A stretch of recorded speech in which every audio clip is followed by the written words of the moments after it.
हो गया, चलो ठीक है, बता जाए कुछ।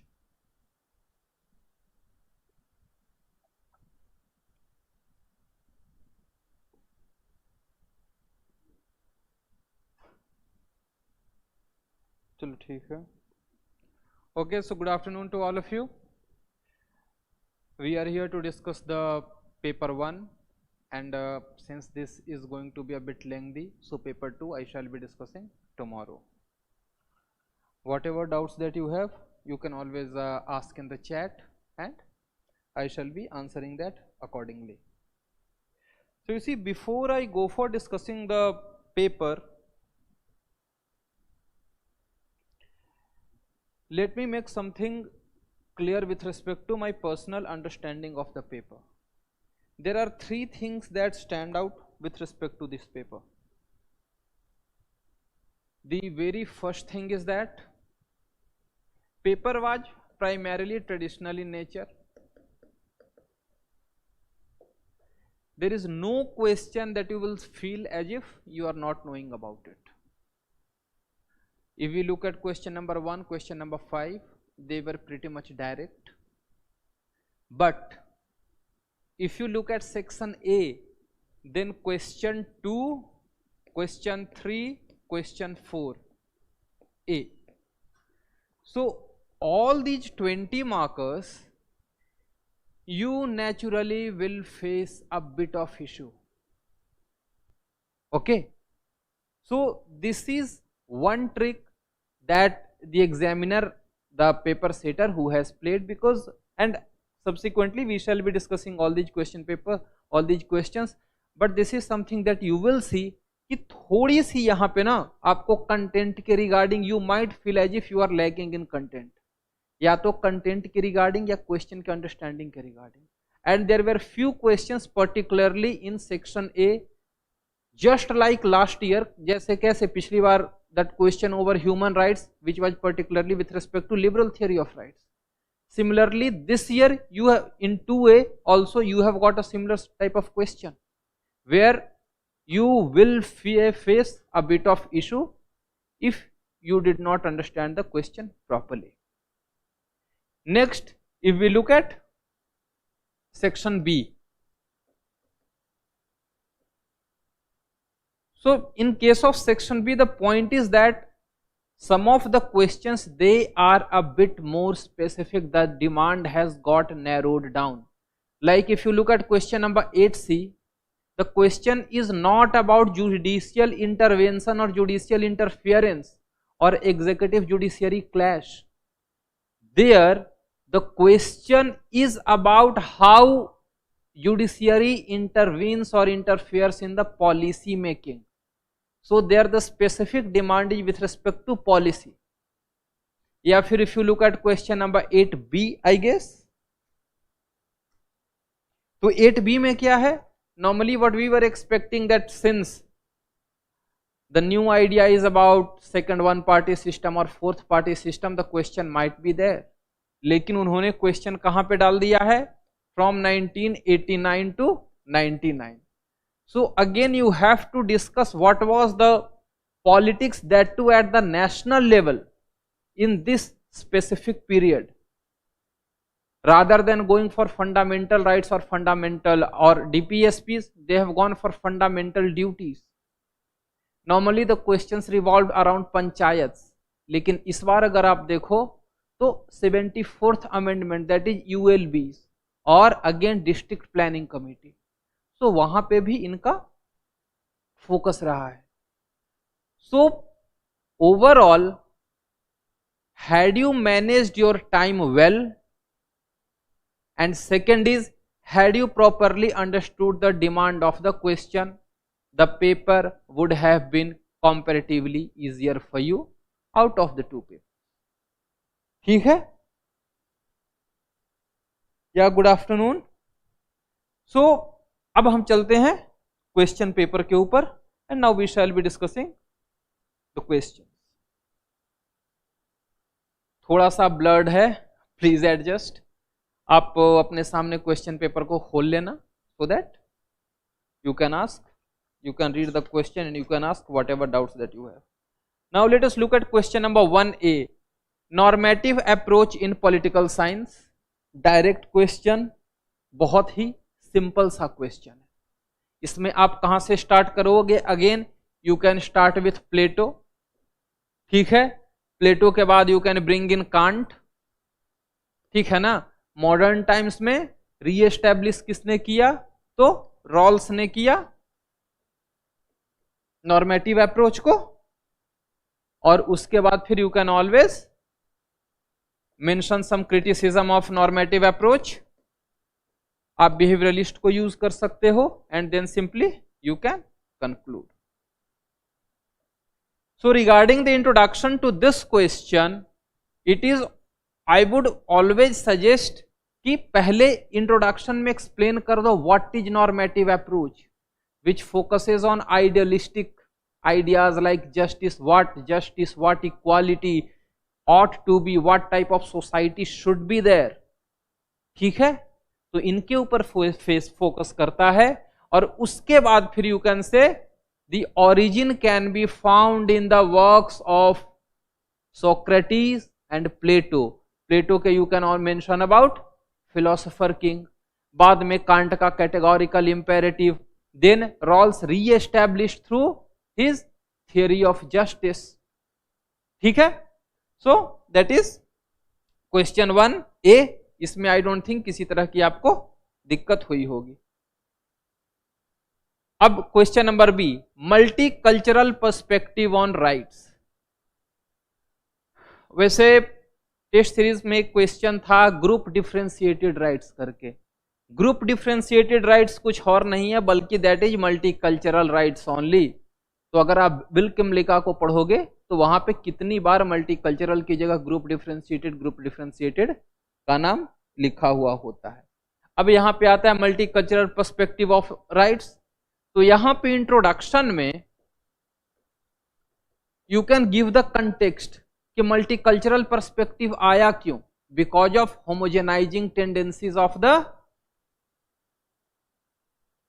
As a protest against the homogenizing tendency of the liberal ideas, increasing globalization and movement of migrants across the geographies.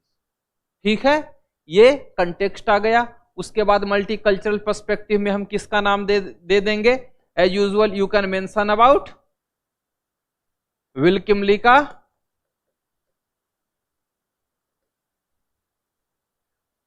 फिर भीखू पारेख, ठीक है. उसके बाद अगर आपको वैसे लगता है तो आप चंदन कुकाथास का भी नाम लिख सकते हो. और ये जो हो गया, इसके बाद फिर अगेन इन तीनों के पर्सपेक्टिव्स क्या क्या हैं. और उसके बाद एज यूजुअल, बिकॉज मैंने आपको टेस्ट टाइम ऑलरेडी बता रखा था, थीसिस, एंटीथीसिस, सिंथेसिस. तो यहां पे आप थोड़ा सा क्रिटिसिज्म तो दे दोगे, जैसे कि फेमिनिस्ट का जो क्रिटिसिज्म है with respect to group differentiated rights, जैसे कि सारे के सारे आपके जो मल्टी कल्चरल राइट्स हैं वो सारे के सारे they are patriarchal in nature. या फिर जब अमर्त्य सेन कहते हैं इट लीड्स टू गेटवाइजेशन, या फिर कॉस्मोपॉलिटन थिंकर्स का जो व्यू है दैट दे चैलेंज और they doubt about people's capacity to emergence of a cosmopolitan idea और कॉस्मोपॉलिटन ऑर्डर. तो ये सब करके और उसके बाद कंक्लूड कर देना. तो अगेन आता है कंक्लूजन कैसे करना, क्योंकि आप में से बहुतों को ये क्वेश्चन, ये वाला डाउट रहता है. तो हमें कंक्लूड कैसे करना है? कंक्लूड सिंपली इस तरीके से कर देना, in modern times when nations are facing challenges related to refugees, protest movements in the West like Black Lives Matter. तो वहां पे जो ये है multi cultural perspective of rights, this can be a solution. ठीक है, तो ये हो गया आपका 1B. Now let us look at अगला, state of nature as state of war. ये तो बिल्कुल सीधा सा है, किसने बोल रखा है? हॉब्स ने बोल रखा है. तो आप इंट्रोडक्शन में स्टार्ट करोगे, ये हॉब्सन स्टेट ऑफ नेचर है, ठीक है, under his theory of contract, theory of social contract, इसके पीछे के रीजंस क्या क्या हैं? एक तो ह्यूमन नेचर को वो बेसिस बनाता है, क्या क्या है? It is about human nature. Human nature के बाद का अगला फैक्टर क्या है? Limited means and unlimited wants. ठीक है, अब आता है ये सब कुछ डिस्कस करने के बाद आगे कैसे बढ़ना है। आगे दो तरीके से बढ़ सकते हो, या तो you can bring in Lockean idea about the state of nature, ठीक है ना, या फिर you can bring in Macpherson कि Hobbes starts as an individualist but ends as an absolutist. ठीक है, और बेटर क्या होगा कि इस तरीके से हाउएवर इन द यहां पे जो स्टेट ऑफ नेचर है, तो यहां पे जो हम कॉन्ट्रैक्चुअल थ्योरी देखते हैं, थियोरी ऑफ सोशल कॉन्ट्रैक्ट, हम यहां पे ओरिजिन या इमर्जेंस देखते हैं। ठीक है, इसके साथ you can simply conclude it, कोई समस्या नहीं, ये सारे तो डायरेक्ट क्वेश्चन है। Next is concept about Foucault. ये भी बहुत सीधा सा सवाल है। Concept of power you can talk about post structural idea,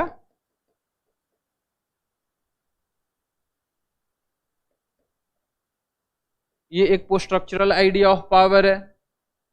उसके साथ क्या क्या बाकी सारे के सारे आप डाल दोगे, गवर्नमेंटैलिटी,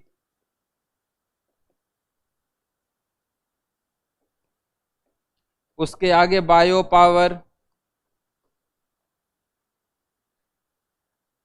ये सब तो डाल दोगे। उसके आगे क्या करना है?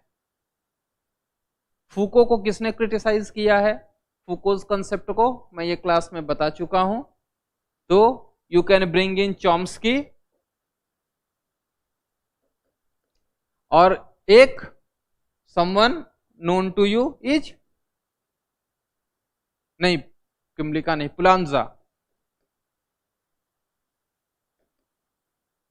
पुलांजा क्या कहता है? पुलांजा कहता है कि जो फूकोज कंसेप्ट ऑफ पावर है ना, it only looks at the coercive part, the destructive, the violent part. However this power is also constructive, it is also developmental. Power with the state is not only for violence or limit the citizens' freedom, but it is also for building the capacity of citizens for citizens' welfare. ठीक है, तो इसके साथ ये हो गया। However conclude, और हाँ, टेस्ट में मैंने एक सवाल आपको दे रखा था, ठीक है ना, वो फूको के साथ कंपेयर करने का पावर को। तो ये देखो असल में क्या है कि all these are very simple questions. Test का क्वेश्चन था Robert Michels idea of power and compare that with Foucault's idea of power, because I was thinking कि अगर पावर का क्वेश्चन आएगा तो एलिटिस्ट वाला, तो वो तो that is pretty much traditional, या तो फूको आएगा, नहीं तो ज्यादा चांस है रॉबर्ट मिचेल्स, क्योंकि उसका भी काफी एक्सपेंसिव आइडिया ऑफ पावर है। सो फॉर्चुनेटली फूको वाज देयर। ठीक है, अब next is decline of political theory. इसमें भी कुछ नहीं है।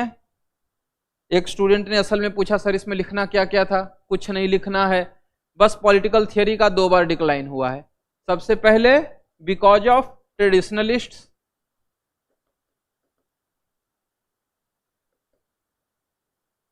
दूसरी बार बाय बिहेवियरिस्ट। याद है डेविड ईस्टन का जो क्रिटिसिज्म था ट्रेडिशनलिस्ट का, like Sabine Laski, that they are studying century old ideas, not focusing on the emerging challenges. और यहां पे जो बोला था sitting in their ivory towers, sophisticating the technique. तो आप देखना यही वाला पॉइंट ना आगे एक दूसरे क्वेश्चन में यूज होने वाला है। ठीक है, जो क्रेडो ऑफ रेलेवेंस वाला क्वेश्चन है वहां पे यही वाला आएगा, क्योंकि वहां पे एक्शन थियरी की बात हो रही है। तो यहां जो है ना sitting in ivory tower, sophisticating their techniques, उसने ऐसा क्यों बोला है? Because sitting in ivory means you are cut off from the world. What are the real needs or real challenges of the world? You have isolated yourself in your ivory tower and you are just focusing on the technique, you are just sophisticating the technique rather than looking at what is the actual need of the society, because ultimately political science is called as master science. तो ये सारा argument आपका credo of relevance वाले में आ जाएगा, ठीक है. सो आई hope ये 5 questions they have been discussed. कोई भी कुछ भी डाउट रहे just put it in the comment box, I shall be answering. चाहे क्वेश्चन के डिमांड को समझने को लेकर हो, स्ट्रक्चरिंग को लेकर हो, इंट्रोडक्शन हो, कंक्लूजन हो, just put the question, it shall be answered, ठीक है. अब आते हैं क्वेश्चन 2A, ठीक है. क्वेश्चन 2A मजेदार सवाल है would say, because just look कि कैसे, और हाँ यहां पे याद रखना ये क्वेश्चन पेपर 2 का नहीं है. दिखने में आपको लगेगा ये पेपर 2 का क्वेश्चन है क्योंकि ultimately it is talking about contemporary challenges of democracy, जो कि पेपर 2A का which is a topic. If you remember last year भी question number 3A there was a similar question with respect to human rights, but that was related to liberal theory of rights. Similarly, this is also related to pluralist theory of rights.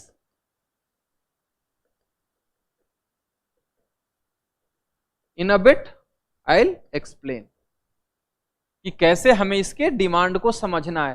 सबसे पहले question किस segment का है, तो question is political theory. So naturally if the question is about success of contemporary democracies, it means we have to write about the challenges that the contemporary democracies are facing, but that will just be a brief idea. हम पूरा detail we will not focus on that in greater detail. We will not discuss everything. Okay, in Europe this is the refugee crisis, these are the factors, or in USA there is Black Lives Matter movement, this is the factor, or in France there is yellow vest protest. No, not in such a detail. We have to mention this briefly because ultimately we will have to focus on that, how these challenges can be solved by state limiting its own power, and then what are the means or which are the schools or which are the thinkers who talk about limiting the state power. Okay, so here do not bring in Austin, Hobbes, etc., etc. Let us look at the question and understand the demand. Success of contemporary democracies lies in the state limiting its own power. What does this question mean? It means that in contemporary times the democracies, they are facing some sort of challenge. Okay, and how it can be solved? By limiting the state power. So which are the schools or which are the thinkers who talk about limiting the state power? सबसे पहले we will talk about pluralists, Lasky, McIver. उसके अलावा we can also bring in multiculturalist, because if you go back to Nicholas Poulantzas, sorry not Poulantzas, क्या नाम है यार, Will Kymlicka. Yes, if you go back to Will Kymlicka, what does Will Kymlicka say? Will Kymlicka, he talks about group differentiated rights, special representational rights. So if you are giving these specific rights to specific communities, naturally it means state is limiting its role. Ultimately you are limiting the state role and some of the specific roles you are giving back to the community. ठीक है? So that is what our focus has to be. Okay, so how you will introduce this question? The introduction will simply be by discussing the democracy. you can bring in third wave,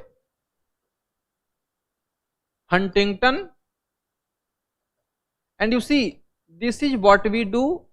It is not that we read ideas in isolation. Whether some idea is from 2A, we can also use it here. Okay.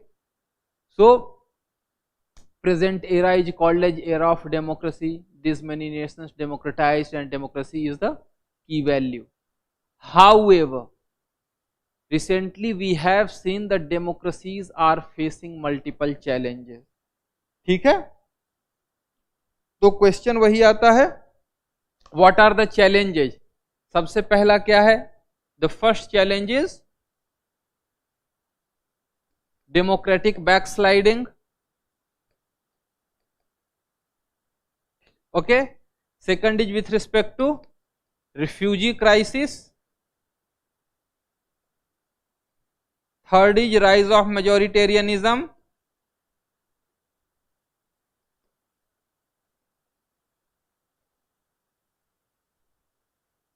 And fourth is with respect to rise of right or protectionism.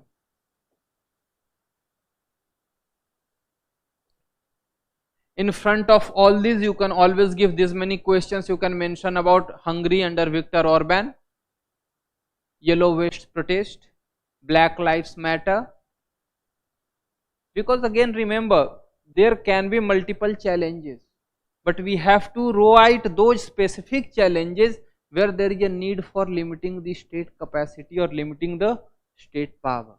Okay, so these are the challenges that democracies are facing. Okay, and then we will discuss why these challenges have emerged. Because of, we can talk about plebeianization of democracy, then mutual disconnect, discomfort, influx of refugees, concerns about loss of identity, particularly something that we look in Europe. ठीक है, और उसके बाद फिर we will discuss how they can be solved by state limiting its own power. और इसके आगे आप क्या लिख सकते हो, concerns about surveillance, क्योंकि surveillance is also an important concern, important challenge. So here what we can talk about, whatever the recommendations of this communitarian scholars or multiculturalist scholar like 𝐂𝐭 𝐖𝐢𝐭 are there, and we can talk about giving special recognition to the rights of the communities, minorities, etc. And that is how we can solve, and that is how state limiting its power. And if state is limiting its power, then who should be empowered? Then you can talk about civil society. Something what this Lasky has said, your pluralist scholar. Civil society, then transnational communities, and multilateral organizations. Something like related to this privacy, you can always give the power to civil society. Then you have got transnational communities taking care of the concerns of the people. And third, you can always talk about multilateral organizations, something related to trade, etc. So that trade barriers, the challenges of inequality, the challenges of poverty, rise in cost of living, they can be taken care of. ठीक है. Next is a very simple, straightforward question. Rawls' idea of liberal self is too individualistic. ठीक है. Rawls' idea of liberal self is too individualistic. Explain. In this context, the communitarian critique of Rawls' theory of justice. I don't think any one of you would have faced problem. Whatever problem you might have faced, that would have been with respect to 2A. B and C, they are simple, they are straightforward. So Rawls' idea of liberal self, first of all, the way Rawls look at individual, autonomous, and second is right is prior to good, which means he gives primacy to right of individual over the good of all or good of the community or society as a whole. And that is why all these communitarian thinkers, whether you talk about Michael Sandel or Walzer or McIntyre, they have gone for criticism. And then you will discuss about communitarian critic, and then later on you can conclude, okay, about with his political liberalism, how he limits his idea to the political sphere only, or he talks about this comprehensive doctrines and people coming together. With that you can, this is a simple question, I don't think there can be any issue with respect to this. This question just a while back I was discussing about this, while talking about the decline of political theory. Credo of relevance in the post-behavioralism advocates the importance of action science. Analyze. So this term action science, this is something that might have troubled you. Lekin action science, it is not something different, it simply means you should do something that is relevant to the needs of the society. Okay, because what was behavioralism doing? Behavioralism, that was primarily focused on the technique, that technique has to be scientific. So as a result, what happened was that it limited the scope of the discipline. So that is why when he came with, in his credo of relevance speech, he talked about 7 points, David Easton. There he said that okay, technique is important, but purpose is far more important, because the responsibility is of ultimately the political science is to guide the society. So that is why he says that whatever theory you take, it has to be applicable, it has to be relevant to the present needs of the community, present needs of the society. So first, in introduction you will explain what is this credo of relevance. Okay, it simply means a person's belief, because you see what was the backdrop. Just 20 years back, David Easton in his APS speech, he had talked about, he had rejected the traditional theories and he talked about behavioral revolution and its 8 intellectual foundation stone. So just after 20 years, the same person, he has to talk about a new theory. So ultimately he had to give something or some idea just to make others believe that whatever Easton is talking about, that is important, that is relevant. And that is why this term credo of relevance, and this, out of this credo of relevance, the term credo itself means a statement of person's belief. If you search on the internet, you will find the meaning of credo. It means a statement of person's belief. It means that David Easton is believing that whatever theory he is talking about, it has got some relevance in contemporary times. Contemporary time means during 1970s, 1980s. So we will explain what is his credo of relevance and what he has talked about post-behavioralism. Okay, and then you will talk about through that importance of action science. So action science means what? Because behavioralists, what did they say? They said that rather than being vague, it is important to be accurate.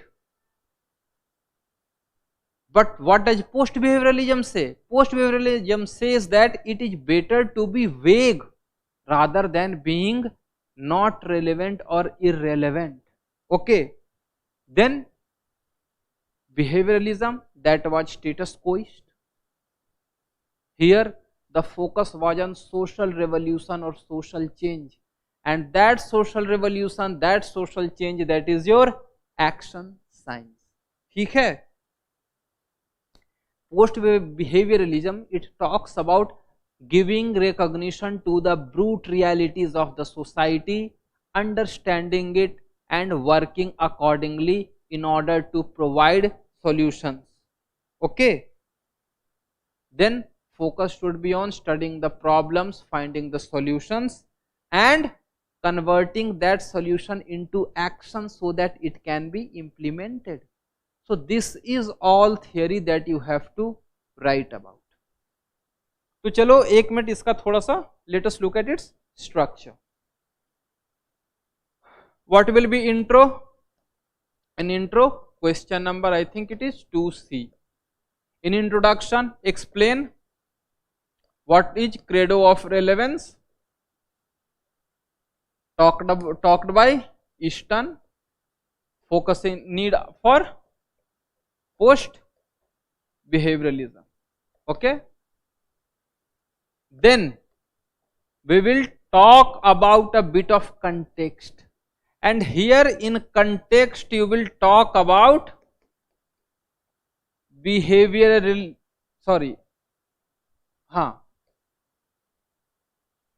limitations of behavioralism. Okay. यहाँ पे will talk about limitations, how it narrowed the scope, the focus was on technique rather than solving the challenges. Okay. And how it, that is why Easton talked about behavioralists sitting in ivory towers and sophisticating their techniques. He talked about decline of political theory. Robert Dahl, he talked about death of political theory, which led to the emergence of post behavioralism, and Easton gave the credo of relevance speech and their 7 points or 7 areas, and there you will explain what he says, that it is technique is important, but not just it has to be scientific, it has to be relevant, need not be value neutral. So all these things you have to discuss and link it with action theory or action science, that it talks about implementing, it talks about finding solutions rather than being status quoists. Okay. It talks about political theory engaging in social revolution rather than remaining value neutral. Okay.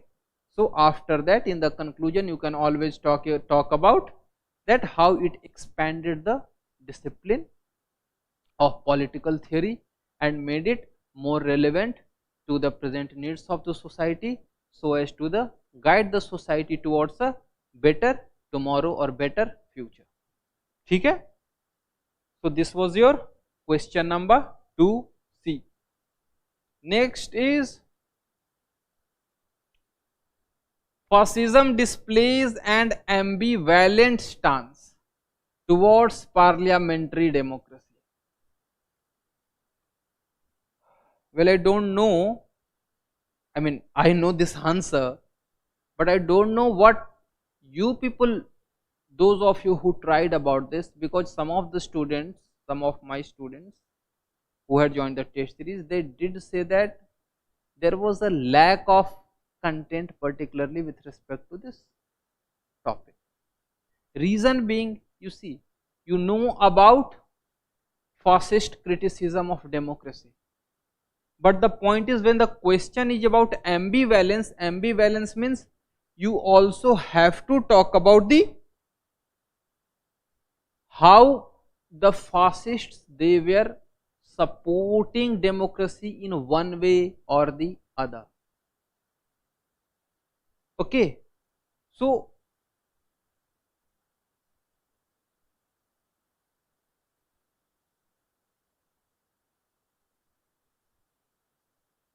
here the introduction will be, naturally you will explain by fascism explanation.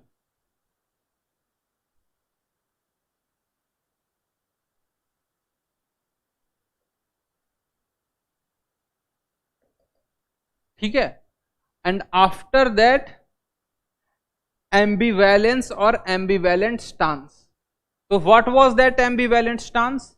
When you talk about both Hitler and Mussolini,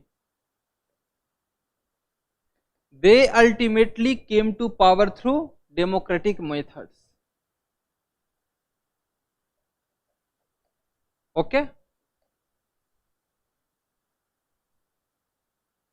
And then I think it was 1923. In 1923, Mussolini, he had suggested a reform to the Italian parliament, and he said that whichever party gets the majority, that party should get 2/3 of the seats. And in argument, Mussolini said that I am not here to criticize or damage the parliament or damage the democracy, but I want to strengthen it. Then if you look at Giovanni, he also said that we are actually in favor of democracy, but we want a more pure, a more true form of democracy. Then another point is that it is not that the fascists, they did not want to support democracy or they did not want public support. Ultimately, they did want public support, but they want public support in their own favor only. So these are some of the initiatives. Then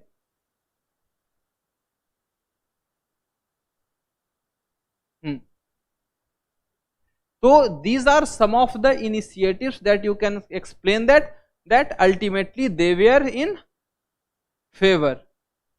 Hitler, Mussolini का reform, and then Giovanni, I think उसका जो भी spelling है, please look into this, Giovanni. And then even if you talk about Hitler and Mussolini, or even Hitler, when he became the Chancellor of Germany, he left his military uniform and he started donning the civilian uniform, and he used to respect or bow before the king as per the tradition. So initially they were favoring democracy, but later on what happened? If you remember, fascism in its, what had Mussolini said that parliaments are nothing but talking shops. Democracy is a leisure of rich nations. Then in Japan, when General Tojo he came to power, he abolished all those political parties, including the communist parties, the right-wing parties, all those parties he abolished. And what did Hitler say? Hitler said that democracy challenges or threatens the idea of natural selection, and it is nothing but a, just let me read out, democracy, this was Hitler, you can note it down with respect to fascism, that democracy undermines natural selection of ruling elite, and it is nothing more than a systematic cultivation of human failure. Okay, so these are all initiatives which shows that they were ultimately critical of, very severely critical of democracy. Because what does democracy mean? Democracy means difference of opinion, and ultimately people coming together, deliberation, discussion, and arriving at a common idea. But for fascists, the focus was not that people should have different opinion and they should arrive at a common idea. The focus was that there is only one idea, and that is the correct idea, and anyone who opposes that idea must not be there. Simply the opposition to the idea must not be there. The focus was on solidarity, the unity. So This was the fascist view. Then comes ki theek hai, okay, now we have discussed the both parts, how they had a ambivalent stance that ultimately initially they supported it, later on they criticized it, and be it Japan, Germany or Italy, the democracy ceased to exist. So in the latter part of your answer, you will go for analysis that ultimately they tried to use democracy merely as a tool in order to achieve and consolidate power, so as to, so their focus on democracy, their concern on democracy was nothing but utilitarian, in order to acquire that absolute power so as to subvert it itself. And later on Arnold, fascism in its epoch, you can talk about how it was anti-theory or antithesis, because it was anti-liberalism, anti-Marxism, anti-communism, anti of everything that existed. Next comes the conclusion part. So its conclusion can be in two ways. One, you can always conclude with Hannah Arendt as a counter idea. The focus should be on deliberation, deliberative democracy, or the focus should be on participation in political sphere, so as to fascist tendencies or people with fascist tendencies, they do not emerge. That is one thing. Next is, you can link the answer to the contemporary times, that even in the contemporary times we are looking at rising protectionism, populist leaders coming to power by manipulating masses rather than through deliberation and discussion. So it provides us a warning sign to be always alert with respect to democracy or preserving democracy. So दो तरीके से, either you can talk about contemporary times or you can go back to Hannah Arendt as a suggestion, as a recommendation. Okay. Next, let us come to question number 3b. Affirmative action policies draw as much strong criticism as strong support. Analyze this statement in context of equality.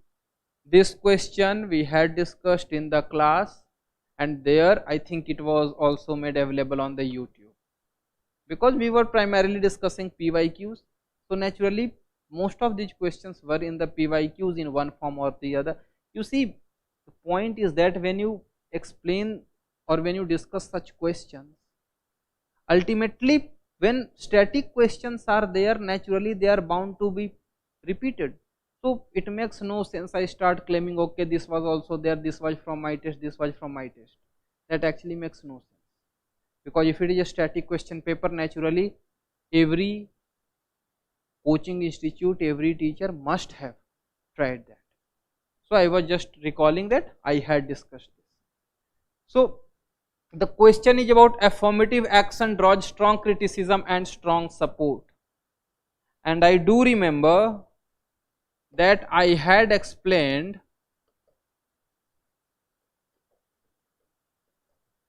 that talk about affirmative action not from a IGP perspective,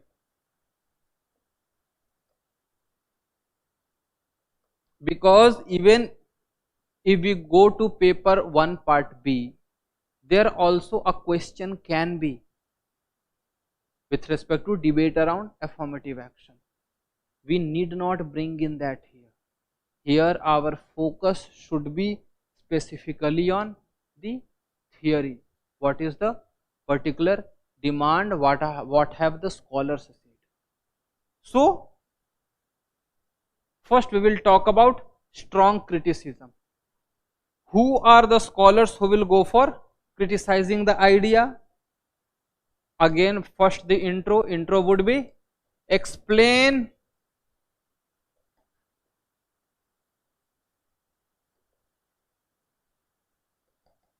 affirmative action. ठीक है, initially go for explaining affirmative action. Then what you do? Second is the question demand is strong criticism. Who are the scholars who are going to criticize it? Naturally there will be classical liberals, then there will be neoliberals. ठीक है, both these people they will be criticizing it. Okay, so we will explain through their ideas how they criticize affirmative action, because when the neoliberals they talk about justice is not the nature of society but ultimately it is the characteristic of the individual. In the name of justice the state goes for increasing its own, in the name of social justice state goes for increasing its own power. All those arguments that we shall be writing over here. Then comes about the support.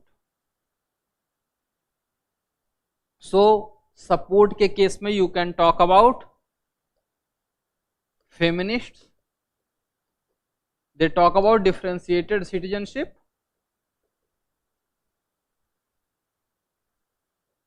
okay?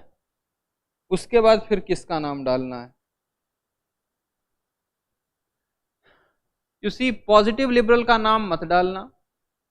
Reason being, positive liberal they do talk about state intervention, but that intervention was not in the interest of any specific individual, or I mean not individual but any specific group of the society. They were talking about increasing state capacity in general, so that state is to hinder the hindrances. State commands because it serves. So rather than that, we can always talk about social liberals, because when we talk about Rawls difference principle,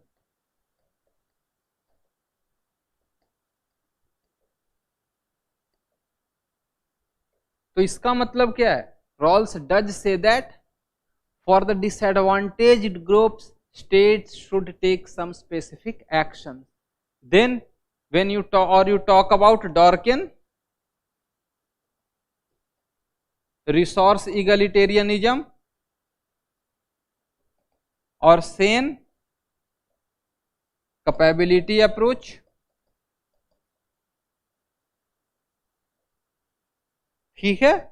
So all these you can mention about the scholars who are in favor of affirmative action.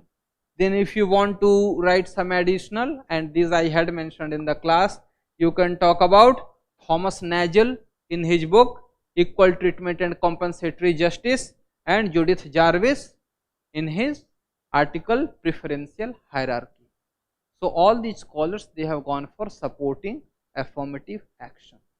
So later on in the conclusion you can talk about, in order to tackle the prevailing economic disparity, economic inequality, and provide equitable social justice, the ideas of scholars like Amartya Sen about making people equal in their capabilities and taking actions particularly in the favor of deprived section will lead to establishment of a welfare state.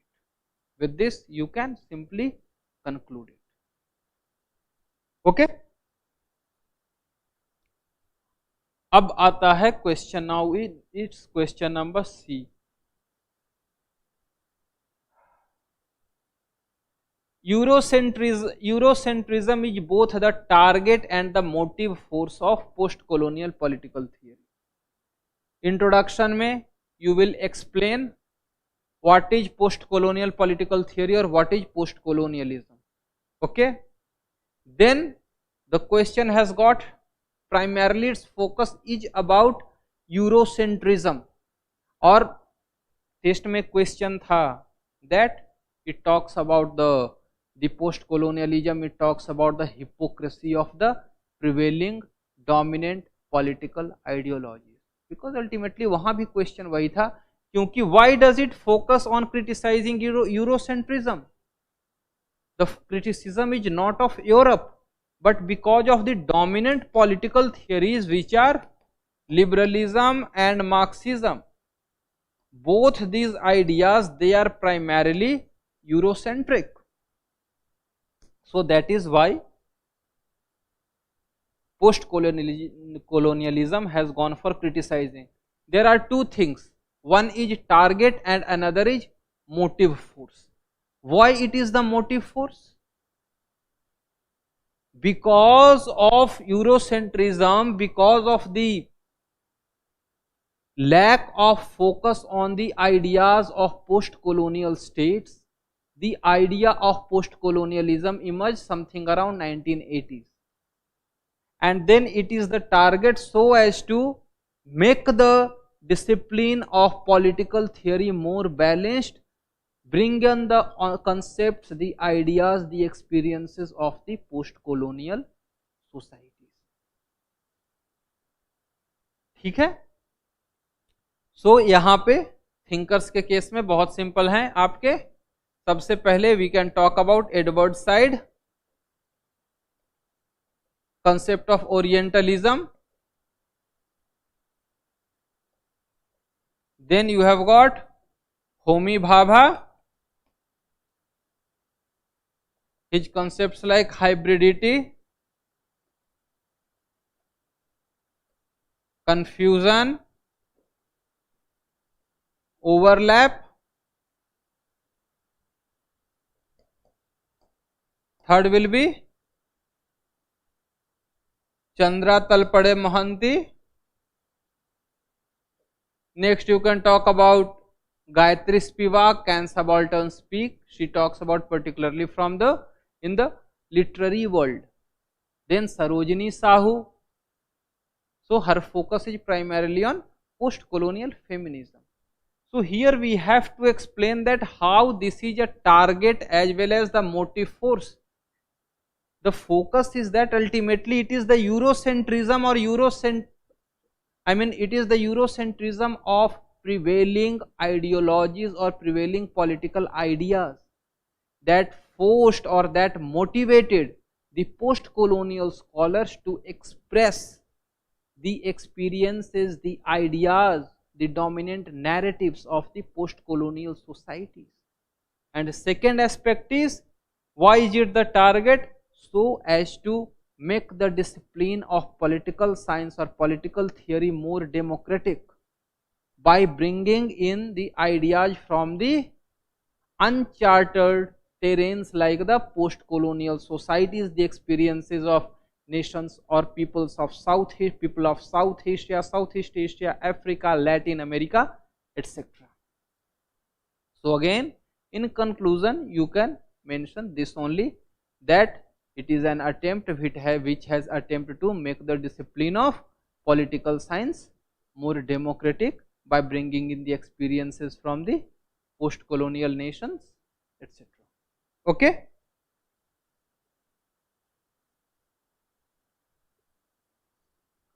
Now, question number 4A. And I know this question has also troubled you a bit, not more. And the troubling part of the question was emancipation of political action.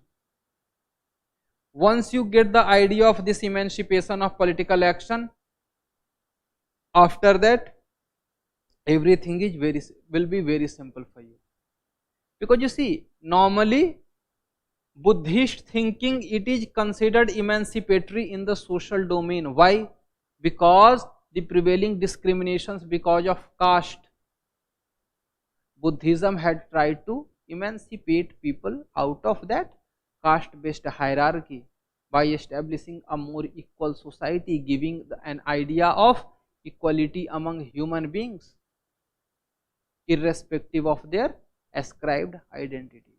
But that is in social domain. What is the need for this emancipation of political action? So you see, emancipation of political action here means that the focus is to take political science or take political theory out of its traditional idea. Traditionally, the political science or political theory has been understood in terms of power politics, in terms of real politics.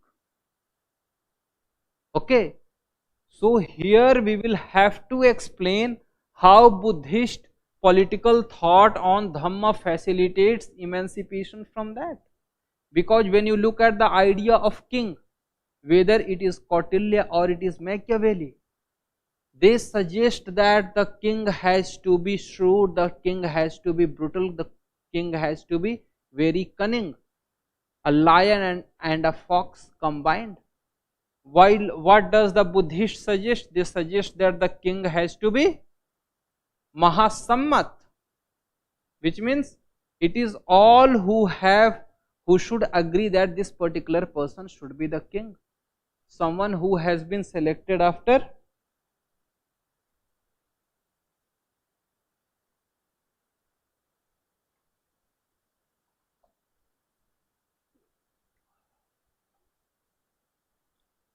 agreement among all. Then the purpose of the king. Here it is not Bheri Ghosh, here it is Dhamma Ghosh. The king should not win people by virtue of sword, but by virtue of love and affection. The responsibility of king has to be to take care of its citizens, to abjure violence. Okay? Then with respect to politics and diplomacy, then king should send emissaries for propagation and spread of Dhamma. So this is how it tries to emancipate. Or यहाँ पे after that you can always mention about a continuity of means and ends, a continued an attempt to bring in spirituality into the politics, or bringing in idealism into the politics. However, you can always mention that it has been criticized as otherworldly religion. But if we look at contemporary times, the conflict between Russia and Ukraine, the tensions between USA and China, the tensions between India and China, ultimately it is the Buddhist concept of Dhamma that will be most relevant for emancipating the world of all these existing challenges. You can talk about these challenges, or you can talk about some other challenges. Challenges like climate change, global warming, refugee crisis, terrorism. So ultimately the focus on cooperation, the focus on spiritual politics, something that Buddhism talks about, or something that Buddhism preaches, that can help in arriving at solution. Okay.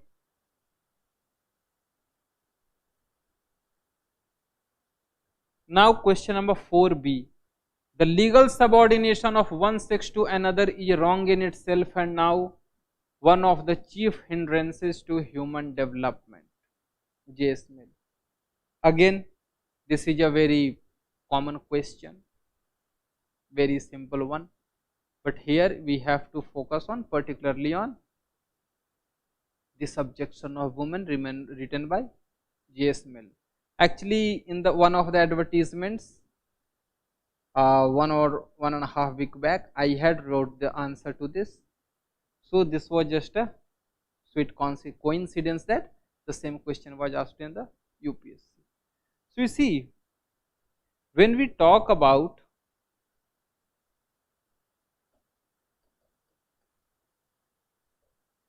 Mill on women, what does Mill say?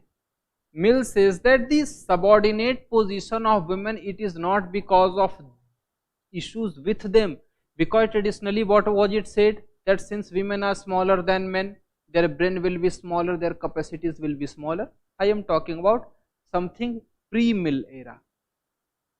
Okay, but Mill said that it is because of lack of education, lack of social engagements. because of which women have got this situation in the society, and it is also associated with Mill's harm principle. What is Mill's harm principle? That if there is something that does not harm the people, that does not harm people in general, then that can be permitted. So similarly, he says that women participation in political sphere, is it going to harm the masses? The answer is no. Then why not let them participate here?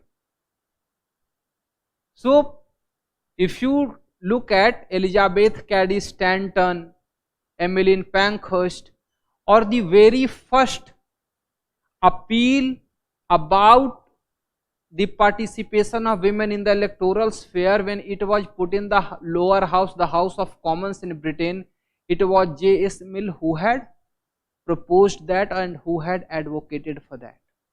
So these are some of the factual information with respect to J.S. Mill. So similarly, when he says that subordination of one sex on another is wrong, so why? Mill, again you are talking about Mill as a liberal, so he would not agree with any one sex should be subordinate to another sex. Then Mill's harm principle. Okay, so and because of this you can also term Mill as a feminist. And now is the chief hindrance for human development. And then you also know some of the other arguments, that overall this will lead to development of the society as a whole, because when there will be more people, there will be diversity of ideas, there will be diversity of thinking, that will lead to development of the society. ठीक है? So लेकिन but also Mill has been criticized by some of the feminists, because they say that the focus of Mill was not the emancipation of women but on the development of women, but Mill's main focus was the development of society as a whole, and women were just a means to achieve that development. So ultimately the end was not the women. The women was development of society as a whole, and women were just a means for J.S. Mill.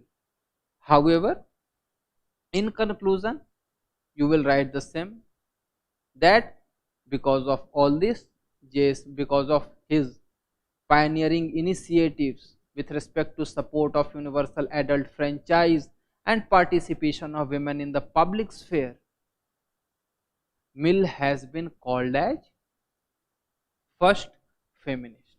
And conclude. ठीक है? अब आता है question number 4C.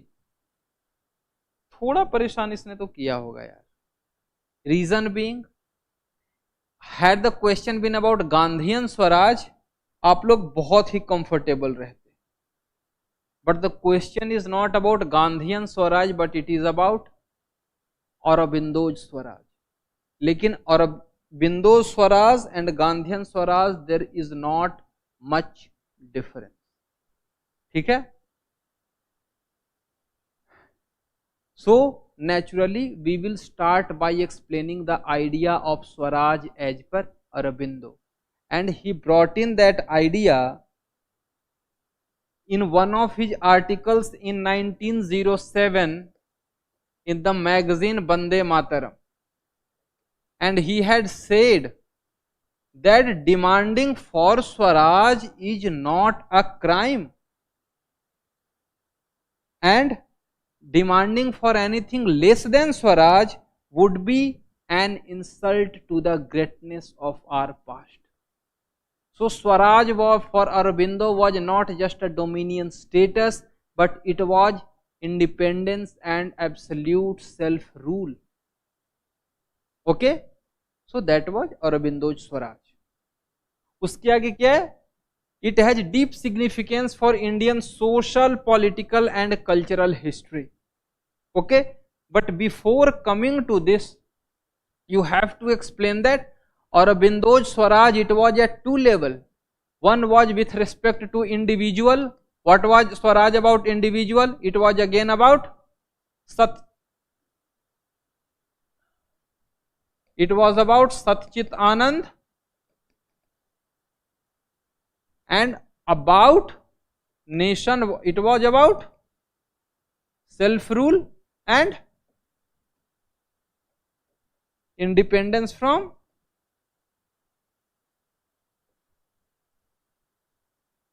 British. ठीक है? So this was Aurobindo's Swaraj. So then comes significance for Indian social, political and cultural history. The very first thing is, how was it significant for social history? So you can give in small subheadings या फिर in paragraphs itself discuss all these three ideas, how Aurobindo's Swaraj it was significant for Indian social history, Indian political history and Indian cultural history. Because with respect to social history, Aurobindo's focus was that social regeneration among masses, that idea of self-confidence, that idea of glory of the past and achieving that independence. And you can link that about this, he always talked about national education.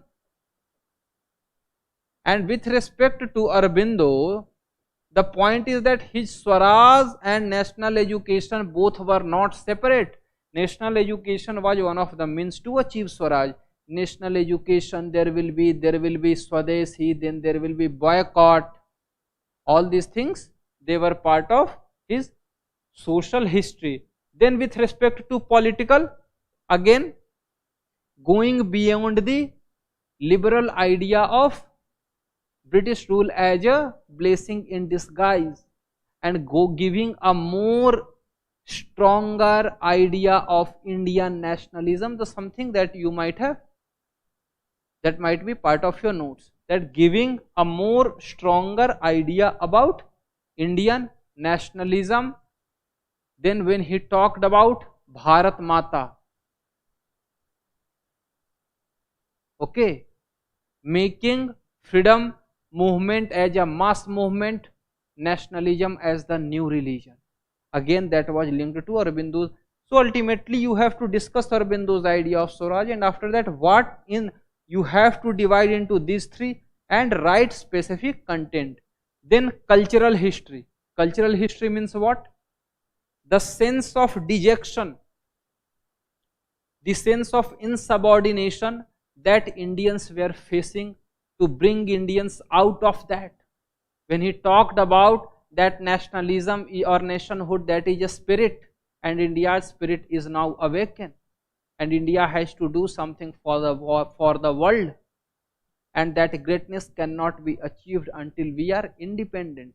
When he talks about past glory, when he talk about India's culture, so all these factors we have to explain, and then you can conclude with what Tagore had said about Aurobindo, or the relevance of his idea of Swaraj, that his idea of Swaraj further transmorphosed or transmorphosized into Gandhian idea that led to India's independence.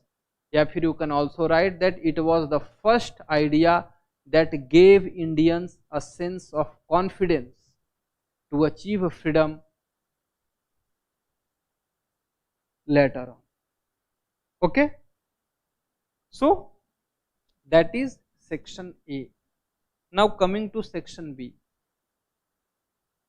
You see, with respect to section B, in some of the questions the mandate is very narrow, and it is very much important for you to understand the specific demand of the question.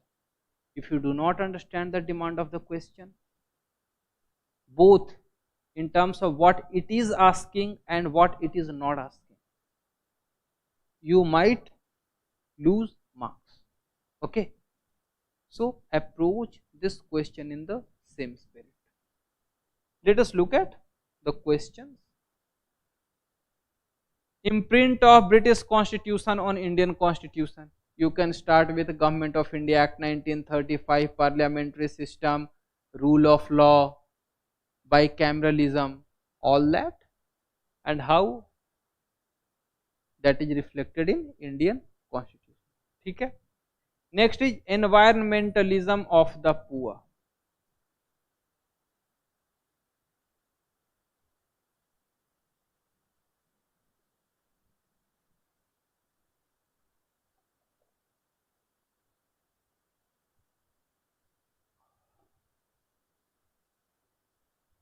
So you see, ये जो environmentalism of the poor, this is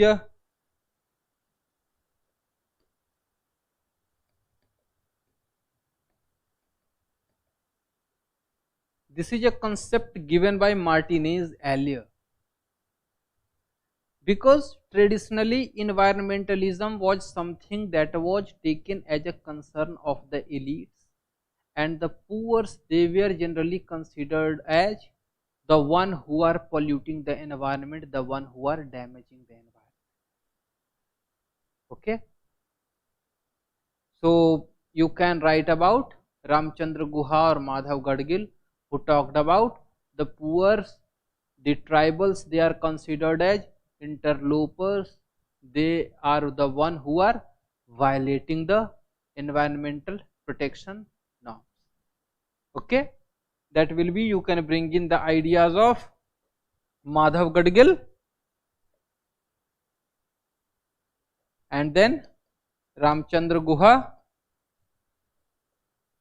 After that, more importantly, focus about the ideas of Sunita Narayan and her concept of new environmentalism.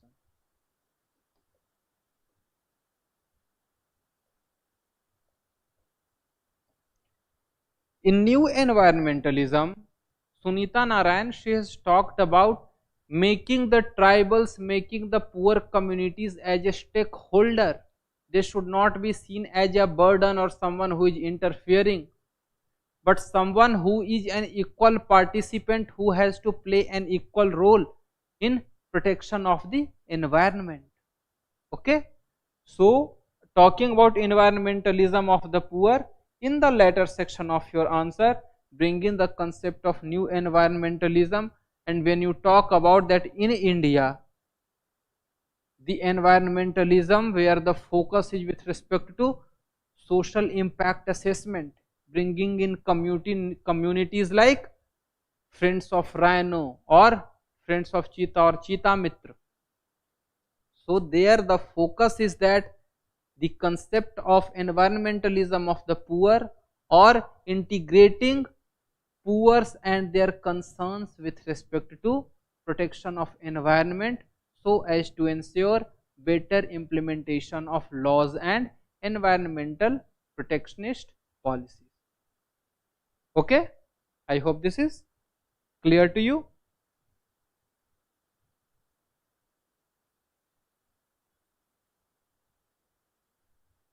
Next is functions of district planning committee. Direct question है, और पता नहीं इस बार urban 74th amendment से कुछ ज़्यादा ही लगा हुआ था. और North East, we were expecting that there should be some question from North East because of the Manipur violence. Usually there used to be 2 questions, one to be, sorry, paper 2 section B, one in paper 1 section B, but this time there is no question from north east. So district planning committee, you know, its role is about integrating the planning, bringing in equitable development between the rural and urban areas, taking in the concern, devising the plan, etc. In introduction, you will talk about 74th amendment and statutory recognition to the district planning committee, its role, its criticism, What is its criticism? Criticism is that primarily it is the MPs who are the chairman of district planning committee, so that the concerns of the villages or the concerns of the common masses, they are not taken into consideration. Then the challenges with respect to the capacity of these organizations, their inability to look at the concerns of the rural areas, and the focus remains limited to the urban areas only. These are some of the challenges. 1D, Satyagrah and Indian nationalism.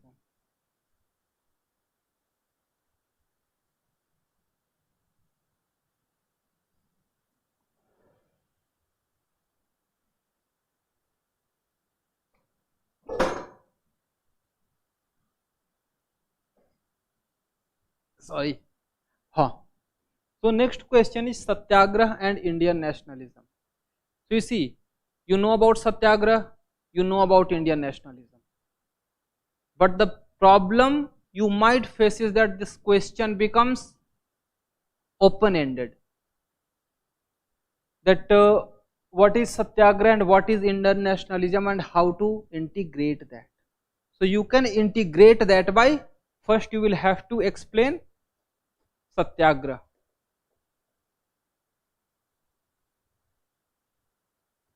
Satyagrah, again you will have to link it to Gandhi,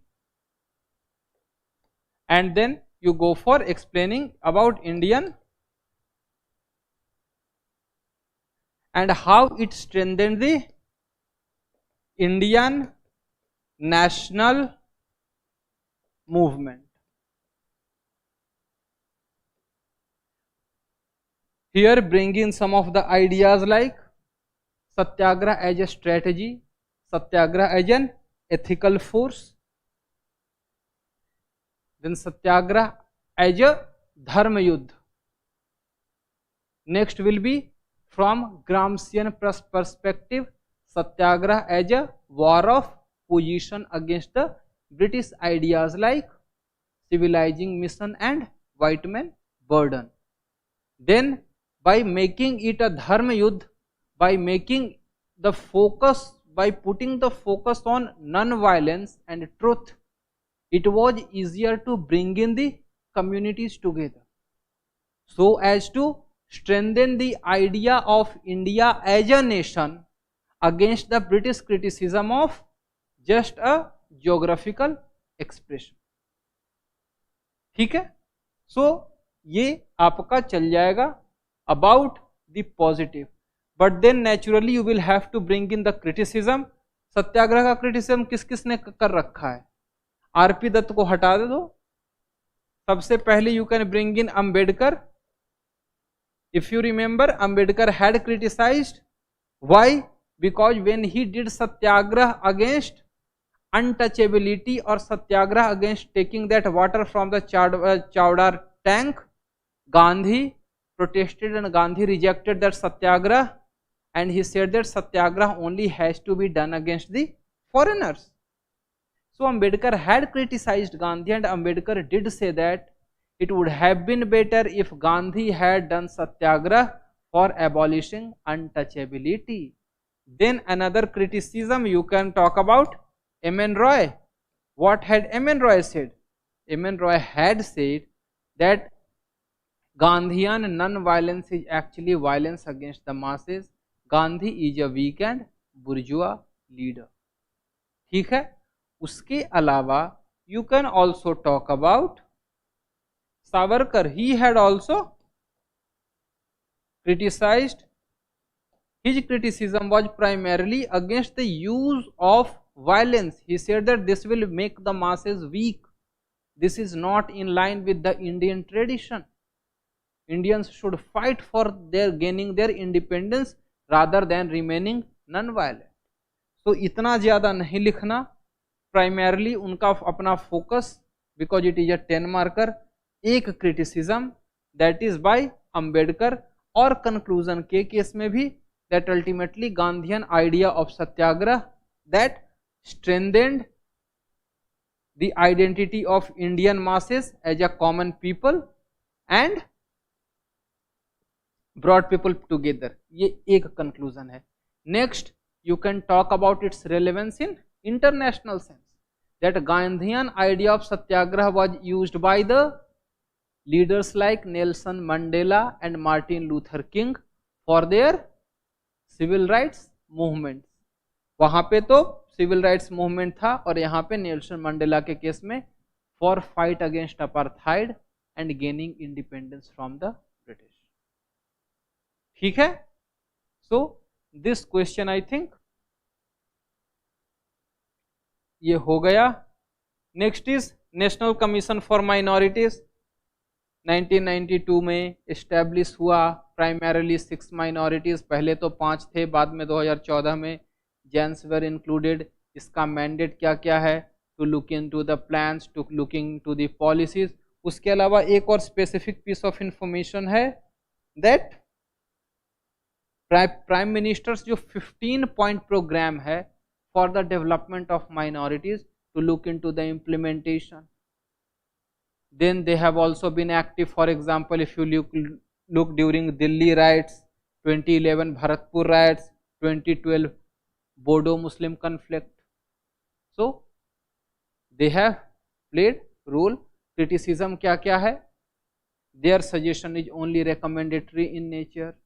They lack human resource, trained capacity, plus जो appointment है, that जो 7 लोग होते हैं, they are primarily appointed by the government. So criticism is always about the political bias, which has been seen recently in criticizing one state while remaining mum in other states. Okay. So again, with respect to suggestion, how to empower them with respect to legislative, constitutional as well as financial and administrative methods. With that, conclude your answer. So after district planning committee, yet again about ULB. Discuss the major provisions of 74th Constitutional Amendment Act. Do you think that act remains unfulfilled dream? Argue your case. तो इसके major provisions में आप वो सारी चीजें लिख देना. क्या क्या है? सबसे पहले तो ठीक है, डिस्ट्रिक्ट प्लानिंग कमेटी ऊपर में लिखा हुआ है. आफ्टर आगे स्टेट फाइनेंस कमीशन है, स्टेट इलेक्शन कमीशन है. उससे पहले reservation for SC, STs and women. ठीक है. Constitutional status to the this urban local bodies.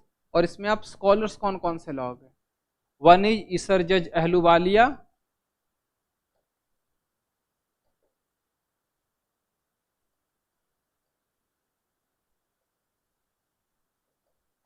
ठीक है. Next would be Govind Gopa Kumar,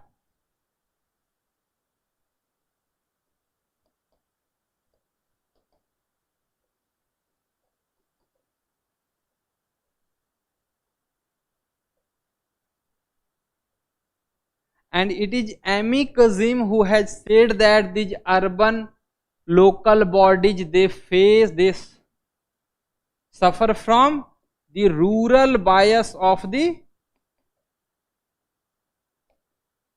political elite.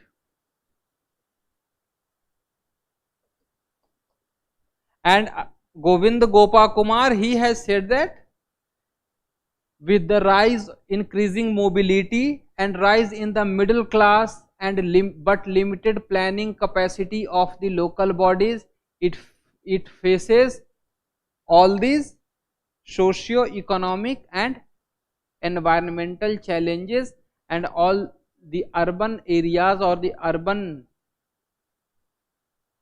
cities, they are becoming socially, economically as well as environmentally unstable, unsustainable. Okay. And then you will give conclusion. Then yes, another thing is criticism that for some specific projects, something like smart city project or Amrit initiatives, they are going for special purpose vehicles rather than augmenting the capacity of ULBs. Then with respect to criticism with respect to the position of mayor, that it is not uniform and mayor is just a figurative head with very limited role with respect to policy planning and implementation. Okay, so that would be question number 6A. 6B. How does Niti Aayog as a policy think tank with shared vision visualizes the reorganization of planning in India? Justify your answer. ये जो question है, ये question simply comparison of NITI Aayog and planning commission.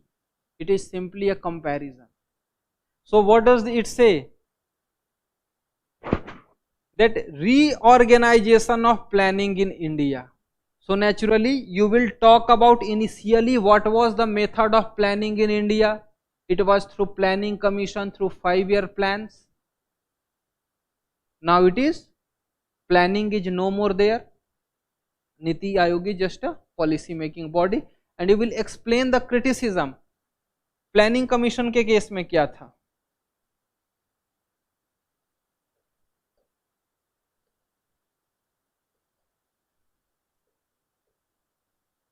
यहां पे क्या था? They had control over finances, ठीक है. They could dictate policy implementation, और sorry not policy but project.